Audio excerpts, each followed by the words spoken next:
What is going on, everybody? From Boxing Fanatico, it's your boy Edward, and I'm ready to give you this weekly breakdown. Today we're going to talk about the Garcia-Vargas fight, the Ortiz-Scott fight, and all the other interesting bits that happened this week. So sit back and enjoy this week's recap.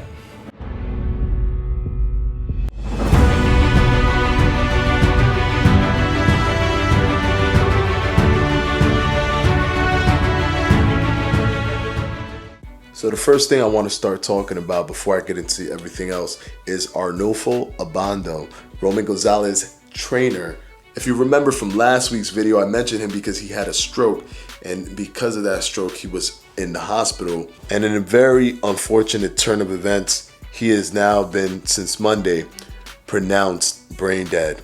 This has made Roman Gonzalez actually halt his career. He's by his trainer's side, which is very honorable. I really hope him and his family, as well as his trainer's family, I wish them the best, and my heart definitely goes out to them. This is a very, very sad and very, very difficult time for the family. Now let's go ahead and move on to less depressing topics related to this week in boxing. One weird thing is that Conor McGregor, UFC fighter, decided to wear what Smoking Joe Frazier wore when he came to New York, that red turtleneck with that very furry white jacket, coat thingy, and to look stylish. But the funny thing is, he got caught with the tag kind of right around this area here when he lifted his hand up.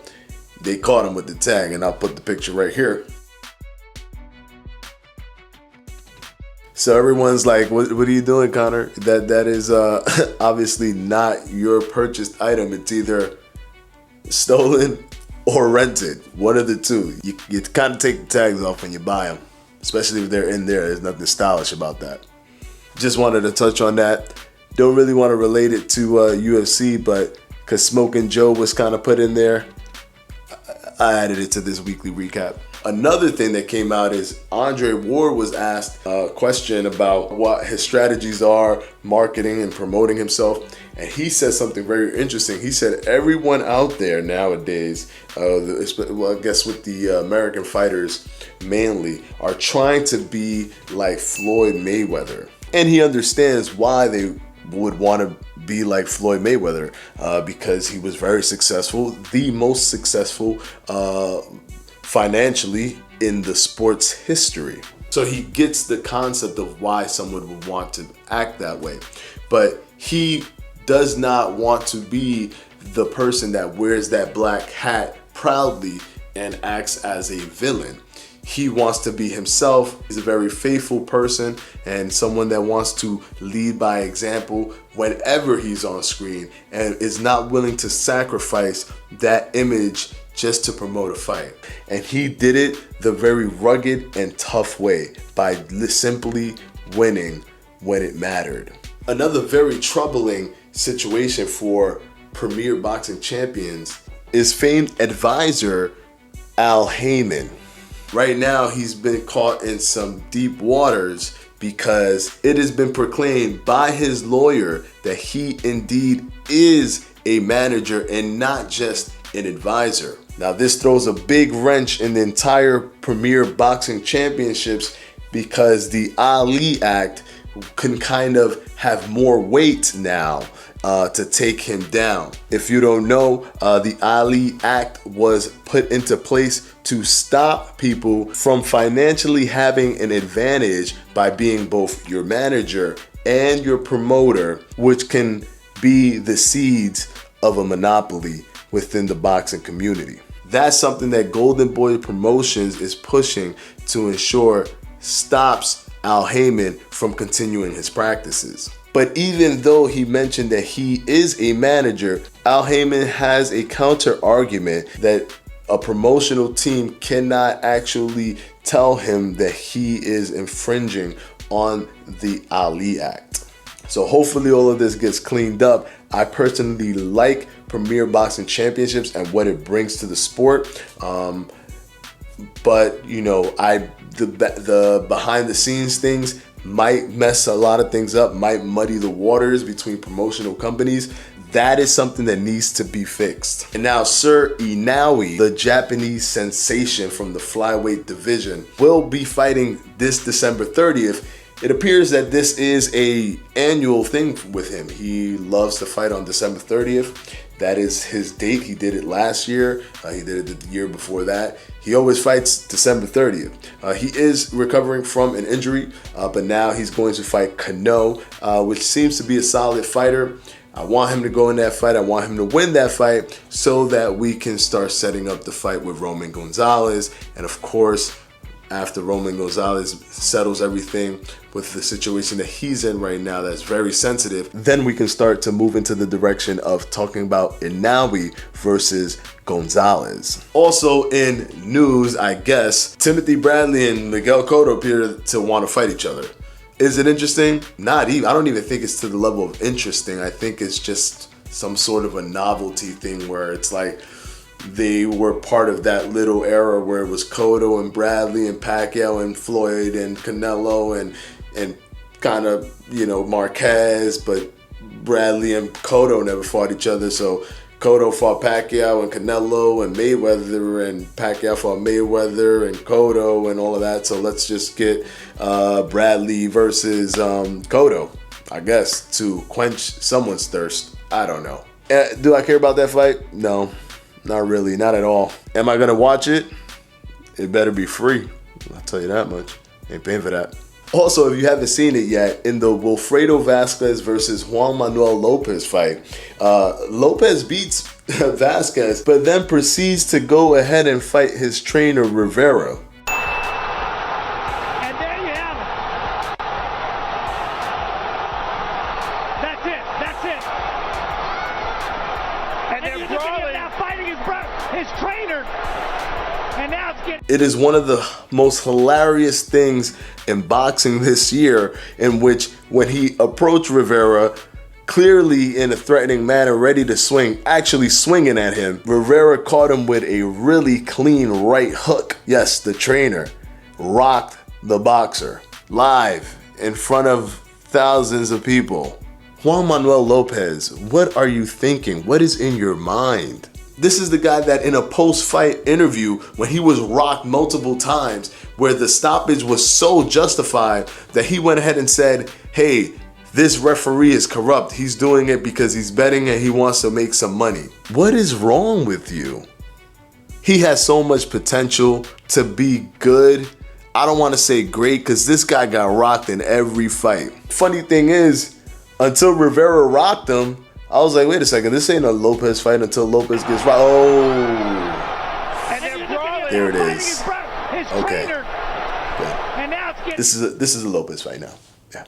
And now let's go ahead and talk about Terrence Crawford and Angel Garcia. Terrence Crawford started to rip into Angel Garcia, posting a picture of the poster of Scarface. He was insinuating basically that Garcia can't stop using the powder. I don't know.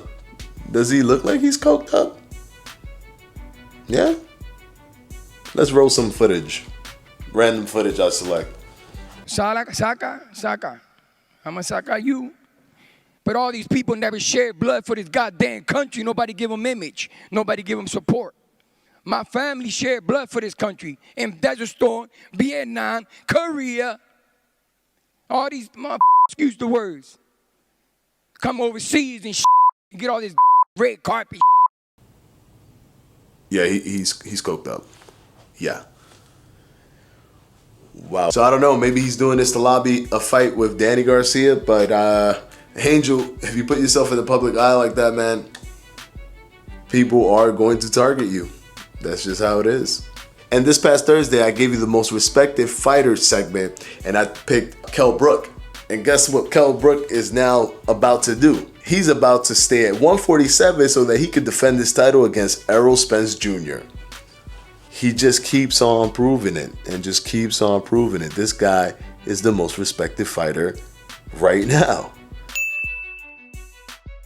Take his title away from him, somebody. This guy keeps going. And I don't want to dive too much into this topic, but Richard Schaefer has announced his whole entire promotion. He's back after 2 years of not promoting. It's called Ring Star, and let's see what he does with it. He looks like he's lining up some good fighters. I think he could do okay, but it may create another avenue to have promotional conflict. You know how it happens in boxing. It's like my fighter can only fight my other fighter in my promotional company. Can you please not come over here with your fighter talking about you want to fight him? No. He's fighting him. And then after they win, he's fighting that guy. And if he beats him, I might make these two guys fight each other. But if that doesn't work out, I may actually get him to fight this other guy right here. And then we're going to make sure we rotate this guy all the way around to fight this guy. They always fight within promotional companies. So adding another promotional company kind of gridlocks people when they sign with that promotional company. So the least amount of promotional companies we have out there, the more potential for the fights that we want to see happening. So am I really happy about this? It's kind of iffy. I like that he's back, but I would have preferred he be back with like an established promotional company already. Something like, PBC would have been awesome, or definitely, I guess he can't do it with Golden Boy Promotions, or Top Rank. Just an established company, and then you're an extension of that established company, and that way he can use his skills of promotion and recruitment and all that stuff. But we don't have another company. Jeez, it's too many promotional companies. Come on, man, calm it down. Nobody else. 50 Cent, don't you do it. Don't you do it again. Thank you. Kanye, don't you have any ideas? All right, now let's talk about the fights. Today in boxing fights. These fights are the kind of fights that make you, as a fan, understand the counter arguments of why the heck you still watch this thing. Now, I love boxing, but what was Malik Scott doing? Can somebody explain to me if he was alive during the fight?